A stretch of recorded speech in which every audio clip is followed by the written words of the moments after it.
రచ్చా రాజకీయం at 5 PM. ఇది ప్రతిరోజు పంచాయతీ. ఇక్కడ మాటలు కాదు నిజాలు మాట్లాడతాయి. తెలంగాణ రాజకీయాల వెనుక ఉన్న అసలైన కథల్ని రచ్చా రాజకీయంలో మస్తుగా మాట్లాడుకుందాం. రచ్చా రాజకీయం ఎట్ 5 PMకి స్వాగతం. నేను మీ ఫజల్. ఈరోజు తెల్లవారుజామున ఏసీబీ అధికారులు water works general manager Kumar ఇంటిపై మెరుపుదాడులు చేశారు. ఆదాయానికి మించి ఆస్తులు కలిగి ఉన్నాడని 8 ప్రాంతాల్లో ఆయనకు సంబంధించిన బంధువుల ఇంట్లపై మెరుపుదాడి చేశారు. 100 కోట్లకు పైగా ఆస్తులు కలిగి ఉన్నాడని ప్రాథమిక దర్యాప్తులో తేలింది. ఈ అంశాన్ని మనం మాట్లాడుకుందాం. ఇక మళ్ళీ 90 పైసలు పెట్రోల్ ఛార్జీలు పెరిగాయి. తెలంగాణలో దీని ప్రభావం ఎలా ఉంది? 4 రోజుల క్రితమే 3 రూపాయలు పెరిగింది. అసలు పెట్రోల్ ఛార్జీలు ఈ అంతర్జాతీయ మార్కెట్లో క్రూడ్ ఆయిల్ని బట్టి పెరుగుతాయా, లేకపోతే కేంద్ర రాష్ట్ర ప్రభుత్వాలు చేసే పన్ను పోట? ఆ అంశాన్ని కూడా మనం మాట్లాడుకుందాం. ఇక రేవంత్ సర్కార్ తెలంగాణ ఉద్యమంలో పాల్గొన్న ఉద్యమకారుల్ని గుర్తించడానికి ఒక ప్రత్యేక కమిటీ చేసింది. ఆ కమిటీతో అయినా నిజమైన ఉద్యమకారుడికి న్యాయం జరుగుతుందా? ఈ బులెటిన్లో మనం చూద్దాం. ఓ ప్రభుత్వ ఉద్యోగి ఇంట్లో 1,10,00,000 రూపాయల నగదు, అలాగే కిలో బంగారం, 2 కిలోల వెండి, చాలా విలాసవంతమైన హైదరాబాదులో 4 విల్లాలు, నిజామాబాద్లో భూములు బయటపడ్డాయి. ఎవరి అధికారి అనుకుంటున్నారా? వాటర్ వర్క్స్ డిపార్ట్మెంట్లో జనరల్ మేనేజర్గా పనిచేస్తున్న కుమార్ ఇంట్లో ఈరోజు ఉదయం ఏసీబీ అధికారులు ఆకస్మిక దాడులు జరిపారు. అయితే ఆ దాడుల్లో ఏం తేలిందో మీకు చెప్తాం.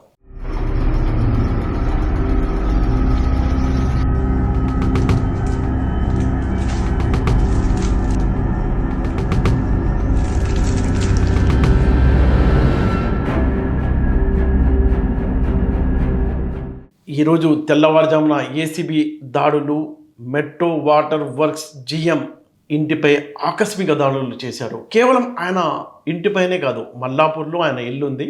కేవలం ఆయన ఇల్లే కాదు, ఆయన బంధువులు, స్నేహితులు, తర్వాత ఆయనకు బినామీలుగా ఎవరున్నారో వాళ్ళు మొత్తం 8 ప్రాంతాల్లో ఒకేసారి ఉదయం తెల్లారుజామున చాలా ప్లాన్గా మెరుపుదాడి చేశారు. ఇంట్లో నుంచి బయటికి ఎవరు వెళ్ళడానికి వెళ్ళలేదు. బయట వాళ్ళు ఇంట్లోకి రాకుండా ఈ సోదాలు నిర్వహించి భారీ ఎత్తున క్యాష్, అలాగే అక్రమ సంపాదనకు సంబంధించిన ఆధారాలను ఏసీబీ అధికారులు వెలికి తీశారు. ప్రాథమిక అంచనాల ప్రకారం కుమార్ ఇంట్లో జనరల్ మేనేజర్, ఆయనకు లక్ష రూపాయలు, లక్ష కంటే పైన జీతం ఉంది. కానీ కోట్ల రూపాయల ఆస్తులు సంపాదించాడు అతను. నిజామాబాద్లో చాలా విలువైన పొలాలు ఉన్నాయి. హైదరాబాద్లో విలాసవంతమైన విల్లాలు ఉన్నాయి, ఓపెన్ ప్లాట్లు ఉన్నాయి, క్యాష్ ఉంది, డిపాజిట్లు ఉన్నాయి, బ్యాంక్ లాకర్లలో ఆయనకు సంబంధించిన మరికొంత ఇన్ఫర్మేషన్ రావాల్సి ఉంది అని ఏసీబీ అధికారులు చెప్తున్నారు. ప్రాథమిక అంచనాల ప్రకారం ఇప్పటి వరకు ఏసీబీ అధికారులు గుర్తించింది 100 కోట్ల రూపాయల పైన ఉంటుందని అంచనా వేస్తున్నారు.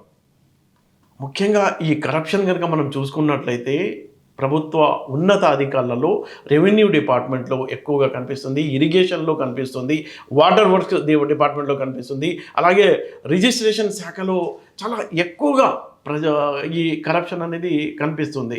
అయితే ఈ ఏడాది జనవరి నుంచి కనుక మనం చూసుకున్నట్లయితే తెలంగాణలో ఎవరు పట్టుబడ్డారు అనే అంశాన్ని కనుక చూసుకున్నట్లయితే జనవరిలో హన్మకొండకు సంబంధించిన డిప్యూటీ కలెక్టర్ వెంకటరెడ్డి పట్టుబడ్డారు. ఆయన దగ్గర కూడా లక్షల రూపాయల క్యాష్ దొరికింది ఏసీబీ అధికారులకు. జనవరి నెలలో 2 కిలోల బంగారం, 3 కిలోల వెండి, అలాగే ఓపెన్ ప్లాట్లు, భూములు, దాని విలువ కూడా మార్కెట్ విలువ 100 కోట్ల పైచిలుకు అని ఏసీబీ అధికారులు చెప్పారు అప్పట్లో. ఆ తర్వాత ఏప్రిల్ నెలలో కనుక మనం చూసుకున్నట్లయితే వరంగల్ సబ్ రిజిస్ట్రార్ని ఏసీబీ అధికారులు ట్రాప్ చేసి పట్టుకున్నారు. ఆయన దగ్గర కూడా 100 కోట్లకు పైన విలువైన ఆస్తుల్ని స్వాధీనం చేసుకున్నారు. అంటే ఇప్పటి వరకు తెలంగాణలో మనం చూసుకున్నట్లయితే జనవరి నుంచి ఇప్పటి వరకు ఒక 15 మంది ఉన్నత అధికారులను పట్టుకున్నట్లు, వాళ్ళ దగ్గర నుంచి కోట్లాది రూపాయలకు సంబంధించిన ఆస్తుల్ని స్వాధీనం చేసుకుని ఏసీబీ అధికారులు విచారణ జరుపుతున్నారు. అంటే ప్రతి దాడిలో మనం చూసుకుంటే క్యాష్ దొరుకుతుంది, బంగారం దొరుకుతుంది, విల్లాలకు సంబంధించిన పత్రాలు దొరుకుతున్నాయి. అంతేకాదు ప్రభుత్వ అధికారులు అంటే ఈ ప్రభుత్వ వ్యవస్థలో అవినీతి ఎంత లోతుగా వెళ్ళిందన్న ప్రశ్న కూడా ఇందులో వెలికివస్తుంది. కేవలం డబ్బు, గోల్డ్, ఈ పత్రాలే కాదు, ప్రభుత్వ వ్యవస్థలో ఉన్న అవినీతి ఏ లెవెల్లో ఉంది, ఎంత కేవలం లక్షలు జీతం తీసుకునే వాళ్ళు కోట్ల రూపాయలు ఎలా సంపాదించగలుగుతున్నారు, అంతంత కోట్ల రూపాయల ఆస్తులు వాళ్ళ దగ్గర ఎలా వస్తున్నాయని ప్రజలు నిలదీస్తున్నారు.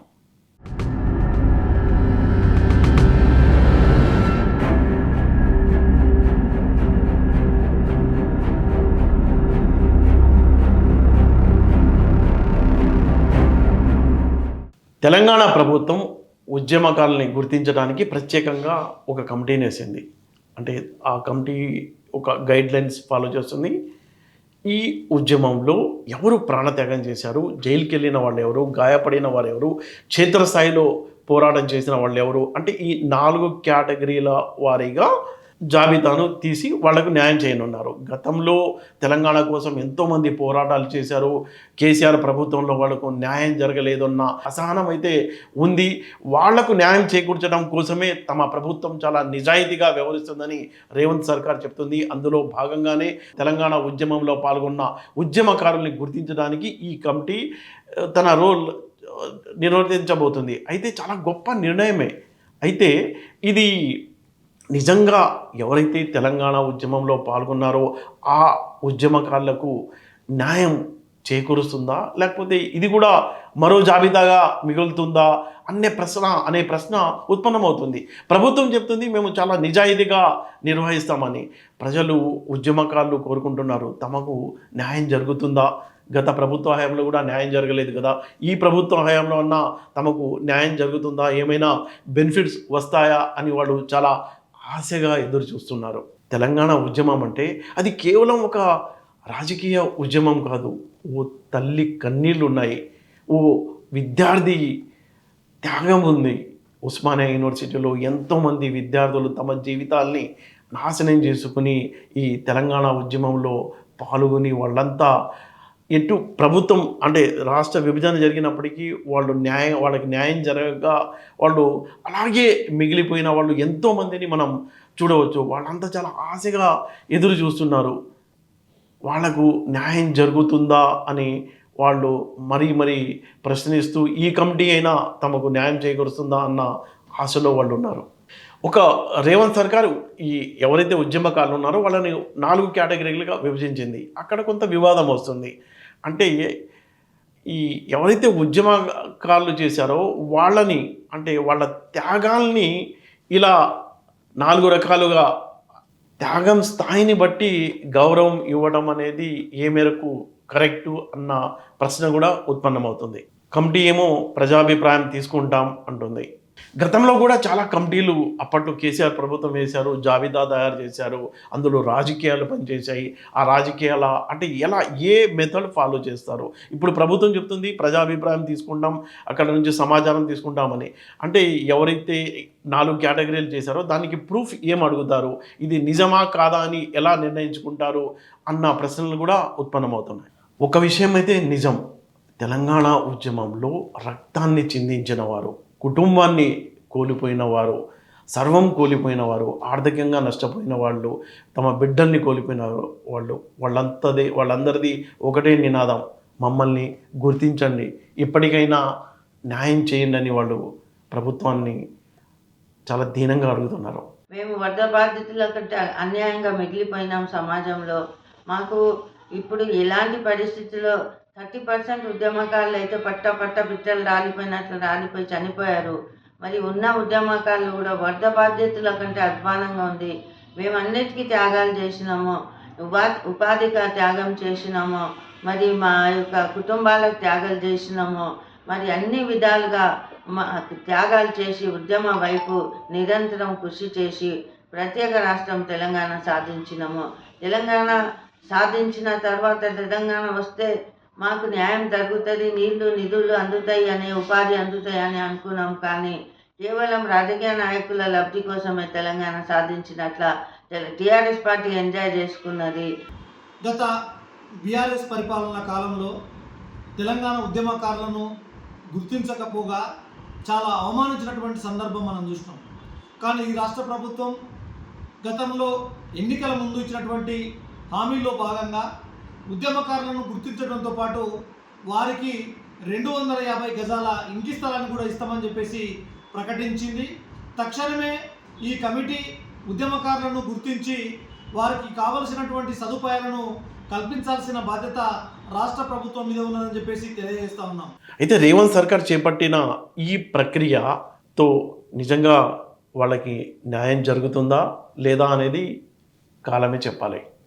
రేవంత్ సర్కార్ ఉద్దేశం మంచిదే కావచ్చు. అయితే ఈసారైనా 12 ఏళ్ల తర్వాత అయినా ఎవరైతే ఉద్యమంలో పాల్గొన్నారో ఉద్యమకారులకు న్యాయం జరుగుతుందా, లేకపోతే అందులో రాజకీయాలు ఎంట్రీ అయిపోయి ఆ రాజకీయాలకు ఆ జాబితాలు మళ్ళీ బలైపోతాయా? అంటే ఉద్యమంలో సర్వం కూలిపోయిన వాళ్ళు, రకరకాలుగా నష్టపోయిన వాళ్ళు, వాళ్ళందరూ ఆశగా ఎదురు చూస్తున్నారు. మొత్తంగా మనం చూసుకున్నట్లయితే ఇందులో 2 కోణాలు కనిపిస్తున్నాయి. ఒకటి న్యాయం వైపు ఆశ, మరొకటి ఇందులో పారదర్శకతపై అనుమానం. అంటే ఈ సర్వేలు జరిగి ఆ ఉద్యమంలో పాల్గొన్న వాళ్లకు న్యాయం జరుగుతుందా అనేది ఒకటి, ఇది కరెక్ట్ పద్ధతిలోనే సర్వే జరుగుతుందా అనే అనుమానం మరొకటి. ఏం జరుగుతుందో కాలమే నిర్ణయిస్తుంది. మళ్ళీ పెట్రోల్ ధర 90 పైసలు పెరిగింది. 4 రోజుల క్రితమే కదా 3 రూపాయలు పెరిగింది. అవును, అంతర్జాతీయ క్రూడ్ ఆయిల్ ధరల్లో వచ్చిన మార్పు కారణంగా ఈ ధరలు పెరిగాయని ప్రభుత్వం చెప్తుంది. అసలు మనం అనుకుంటాం పెట్రోల్ బంక్లో వెళ్ళినప్పుడే మన జేబు ఖాళీ అవుతుందని. అంతేకాదు, అది వెంటాడుతూనే ఉంటుంది సామాన్యులకు, ప్రతి ఒక్కరికి కూడా. పెరిగిన ఇంధనం ధరలు ప్రతి ఒక్కరి జీవితం పైన అన్ని రకాల కూరగాయల ధరలు పెరుగుతాయి. అన్ని రైతుకు డీజిల్ పెరగడం వల్ల రైతుపై అసలే సంక్షోభంలో ఉన్న రైతు భారంగా పడుతున్నాడు. అసలు ఎందుకు ఈ పెట్రోల్ ధరలు ఇంత దారుణంగా పెరుగుతున్నాయి అనే అంశాన్ని కనుక మనం చూసుకున్నట్లయితే గత 12 ఏళ్ళుగా మీకు చెప్తా, గత 12 ఏళ్ళుగా పెట్రోల్ ధరలు ఎలా పెరిగాయి, ఎందుకు పెరిగాయి అనేది కనుక మనం ఒకసారి చూసుకున్నట్లయితే ప్రభుత్వం చెబుతుంది క్రూడ్ ఆయిల్ ధరలు పెరిగినప్పుడు పెంచక తప్పదు అని చమురు సంస్థలు అంటున్నాయి, పెంచుతున్నాయి. అంతే, మనం కామ్గా డబ్బులు ఇసుకుంటూ పెరిగిన ఛార్జీలు పే చేసుకుంటూ వెళ్ళిపోవడమే. అసలు పెట్రోల్ ధరలు ఎలా పెరిగాయి గత 12 ఏళ్ళుగా ఒకసారి మనం చూసుకున్నట్లయితే 2014లో క్రూడ్ ఆయిల్ ధర, బ్యారెల్ ధర అంతర్జాతీయ మార్కెట్లో $108 డాలర్గా ఉంది. అప్పుడు తెలంగాణలో హైదరాబాద్లో చూసుకున్నట్లయితే లీటర్ పెట్రోల్ ధర $71 ఉంది, డీజిల్ $55 ఉంది. మళ్ళీ చెప్తున్నా చూడండి, మీకు $108 బ్యారెల్ ధర ఉంటే అప్పుడు హైదరాబాద్లో పెట్రోల్ $71, డీజిల్ $55. ఇప్పుడు బ్యారెల్ ధర $105. అయితే పెట్రోల్ ధర ఎంత ఉంది? $107.50, డీజిల్ $96. $108 ఉన్నప్పుడు $71, $105 ఉన్నప్పుడు $107.50. ఇది పరిస్థితి. ఎందుకు అనేది మీకు చెప్తా డీటెయిల్గా ఈ స్టోరీలో. ప్రభుత్వం ఎక్సైజ్ డ్యూటీలు చెప్పడం ఏంటంటే, ప్రభుత్వం చెప్తుంది అంతర్జాతీయ ఇరాన్ అమెరికా మధ్య యుద్ధం జరుగుతుంది, క్రూడ్ ఆయిల్ ధరలు పెరిగిపోయాయి, ఏం చేయలేము అని. కానీ ఇక్కడ క్రూడ్ ఆయిల్ ధరలు కాదు, పన్నుపోటు, ఎక్సైజ్ డ్యూటీ భారీగా పెంచడం, రాష్ట్రాలేమో వ్యాట్ వేయడం, దాంతో సామాన్యుడి జేబుకి చెల్లుపడుతుంది. 2016లో మనం చూసుకున్నట్లయితే ఆసక్తికరమైన విషయం, బ్యారెల్ ధర $30 పడిపోయిందండి. మళ్ళీ కొంచెం పెరిగింది $40. $30, $40. ఎక్కడ 108, ఎక్కడ $30. అంటే సగం కంటే ఎక్కువ పడిపోయింది కదా. అంటే 71 నుంచి తగ్గాలిగా. బ్యారెల్ ధరని బట్టి మనకు రేట్లు ఉంటాయి అంటారు కదా. $108 కాస్త $30 నుంచి $40, $30 నుంచి $40 పెరిగితే ఏం తగ్గలా మనకు పెట్రోల్ ధర. $65 ముష్టి, ఒక $5 తగ్గింది, మళ్ళీ 70 పెరిగింది, 40 కొంచెం పెరిగింది కదా. ఆ పెరిగింది అంటూ 70 పెంచారు. అలాగే డీజిల్ కూడా 52 రూపీస్ నుంచి 58. ఎప్పుడు 2016లో ముడి చమురు ధర బ్యారెల్ ధర $30 నుంచి $40 ఉన్నప్పుడు కూడా ఏం తగ్గించాల. 2020 కరోనా కాలంలో కూడా 20 నుంచి 30 ఇంకా తగ్గిపోయింది. $20 నుంచి $30 క్రూడ్ ఆయిల్ ధర. ఇంకా ఏం తగ్గించాల. పెట్రోల్ చూడండి 75 నుంచి 85 రూపాయలు. అదేంటంటే కరోనాని కూడా వాడుకుని మన వాళ్ళు బాగానే సామాన్య ప్రజలకు జేబుకి చెల్లేశారు. డీజిల్ ఏమో 68 నుంచి 72 రూపాయలు. కరోనా పోయింది. 2022 జుప్పున లేచింది అది. అక్కడ బ్యారెల్ ధర క్రూడ్ ఆయిల్ ధర పెరిగింది 120 రూపాయలు. ఇంకేముంది మన వాళ్ళకి పండగ. బ్యారెల్ ధర పెరిగింది కదా, మళ్ళీ పెంచేశారు 109 రూపాయల నుంచి 111 రూపాయలకి పెట్రోల్ ధర. డీజిల్ కూడా 97 నుంచి 100కి పెరిగింది. ఇప్పుడు మే 19 చూసాం 90 పైసలు పెరిగింది. 4 రోజుల క్రితమే కదా 3 రూపాయలు పెరిగింది. అంటే పెరిగిద్ది అంతే. అంతర్జాతీయ మార్కెట్లో మొత్తం ఫ్లక్చుయేషన్స్ ఉన్నాయి, అది ఇది అంతా. ఇప్పుడు 105 దగ్గర స్థిరపడిందండి బ్యారెల్ ధర. $105 దగ్గర స్థిరపడింది. కాబట్టి మనకు పెట్రోల్ ఏమో ఇప్పుడు హైదరాబాద్లో తెలంగాణలో 107 రూపాయల 50 పైసలు, అలాగే డీజిల్ 96 రూపాయలు దగ్గర స్థిరపడింది. అంటే అందరికీ సామాన్యుడికి అర్థమవుతుంది. 2014లో $108 ఉన్నప్పుడు 71 ఉంది. మళ్ళీ 20లో $20 పడిపోయినప్పుడు కూడా 75 రూపాయలు. ఏం తగ్గించాల. ఎందుకంటే ఆ రోజు పెట్రోల్పై 32 రూపాయల 98 ఎక్సైజ్ డ్యూటీ పెట్టింది. డీజిల్పై 31 రూపాయల 83 పైసలు ఎక్సైజ్ డ్యూటీ. ఇంకా రాష్ట్రాలు అయితే ఏ రాష్ట్రానికి సంబంధించి వాళ్ళు వ్యాట్ను వాయిస్తున్నారు. ఇప్పుడు తాజాగా 90 పైసలు, 4 రోజుల క్రితం 3 రూపాయలు, మొత్తం 150 రూపాయలు. అంటే ఈ 12 ఏళ్ల కాలంలో పెట్రోల్ ధర 37 రూపాయలు పెరిగిందండి. జిప్న. ఎక్కడ బ్యారెల్ క్రూడ్ ఆయిల్ ధర అంతర్జాతీయ మార్కెట్లో $20లకు పడిపోయినా ఏం తగ్గించలా. పెరిగినప్పుడు మాత్రం భారీ ఎత్తున పెంచారు. పెట్రోల్ ధర పెరగడంతో అన్ని ధరలు, కూరగాయల ధరలు పెరిగిపోతాయి, అన్ని నిత్యావసర ధరలు, రెంట్లు, ప్రతిదీ. అంటే ఈ ఇంధనం యొక్క ప్రభావం ప్రతి చోట కనిపిస్తుంది. మనం అనుకుంటాం కేవలం మన జేబులో డబ్బు బంక్లో కాదు, ప్రతి చోట స్కూల్ ఫీజులు, బస్సుల ఫీజులు, అన్నీ సామాన్యుడి బడ్జెట్ కూడా భయంకరంగా ఆ తేడా అనేది స్పష్టంగా చూస్తాం. అంటే నిజంగా ఒక విషయం ఏంటంటే ఈ ధరలు పెరగడం అనేది అంతర్జాతీయ మార్కెట్లో క్రూడ్ ఆయిల్ని బట్టి ఉంటాయా, లేక ప్రభుత్వం వేసే పన్నుల్ని బట్టి ఉంటుందా అనేది సామాన్యుడికి అర్థం కావడంలా. కానీ డేటా చూస్తే మాత్రం క్లియర్గా అర్థమవుతుంది. అంతర్జాతీయ క్రూడ్ ఆయిల్ మార్కెట్ని బట్టి కాదు, పన్నుల్ని బట్టే ధర పెరుగుతుందని స్పష్టంగా అర్థమవుతుంది. తెలంగాణ రాజకీయాల వెనుక ఉన్న కథల్ని రచ్చ రాజకీయంలో మస్తుగా మాట్లాడుకుందాం. చూస్తూ ఉండండి 5 PM ఫెడరల్ బులెటిన్. రచ్చ రాజకీయం at 5 PM.